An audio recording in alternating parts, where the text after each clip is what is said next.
जन्म से कोई भी जैन नहीं होता। जिन सूत्रों के अनुसार जैन दर्शन का पालन करने वाला ही जैन कहलाता है। जैन एक जीवन शैली है। अगर कोई व्यक्ति चाहे वो जन्म से जैन नहीं हो, फिर भी वह जैन धर्म को अपनाकर उसका पूर्ण रूप से पालन करके जैन बन सकता है। कोई भी सनातनी व्यक्ति जैन बन सकता है। दिगंबर जैन समाज के सबसे बड़े आचार्य श्री विद्यासागर जी महाराज का जन्म भी क्षत्रिय परिवार में हुआ था।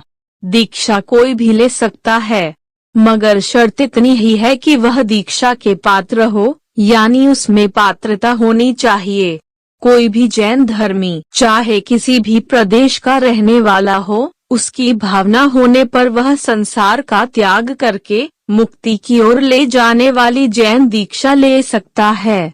कितने ही अन्य धर्मियों ने भी जैन दीक्षा लेकर जैन धर्म का नाम रोशन किया है और कर रहे हैं। कितने ही ब्राह्मण, क्षत्रिय, वैश्य और शूद्र समाज के लोगों ने जैन दीक्षा ली है और आज भी ले रहे हैं। किसी बालक या पुरुष को जैन साधु के गुरु को तथा बालिका या स्त्री हेतु जैन साध्वियों की गुरुनी को मौखिक निवेदन करना पड़ता है। उनके जो मुनि बनना चाहता है कि माता पिता की आज्ञा हो तो गुरुजी उस बालक या पुरुष तथा जैन गुरुनी जी उस बालिका या स्त्री को योग्य पाए जाने पर अपने एक छोटे समूह में प्रशिक्षण हेतु भर्ती कर लेते हैं। प्रशिक्षण में प्रत्याशी को जैन शास्त्रों का ज्ञान दिया जाता है तथा जैन मुनियों की तरह रहन सहन खान पान सिखाया जाता है। लगभग 2 वर्ष के प्रशिक्षण के बाद योग्य पाए जाने पर माता पिता तथा गुरुजी या गुरुनी जी द्वारा जैन साधु साध्वी बनने की आज्ञा दी जाती है। फिर वह प्रत्याशी निर्धारित रीति रिवाजों के अनुसार स्थानीय जैन समाज के समक्ष जैन मुनि बनाकर उसे समूह में शामिल किया जाता है। दीक्षा लेने यानी सन्यासी जीवन में पदार्पण के बाद जैन साधु और साध्वियों का जीवन बहुत संतुलित और अनुशासित हो जाता है।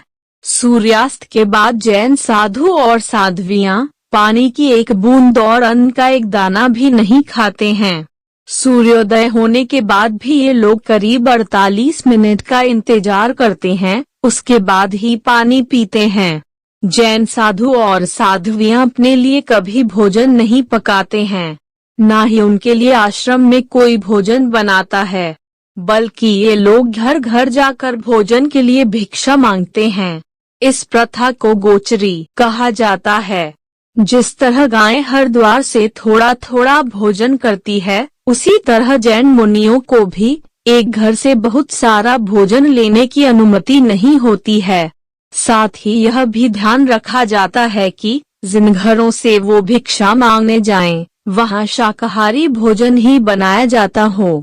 जैन मुनि किसी भी प्रकार की गाड़ी या यात्रा के साधन का प्रयोग नहीं करते हैं। वो जितना हो सके पैदल ही चलते हैं और लंबी दूरियां भी चलकर ही पूरी करने में विश्वास रखते हैं। किसी भी एक स्थान पर उन्हें अधिक दिनों तक रुकने की अनुमति नहीं होती। बारिश के मौसम के 4 महीने छोड़कर ये लोग पूरे साल यात्रा ही करते रहते हैं।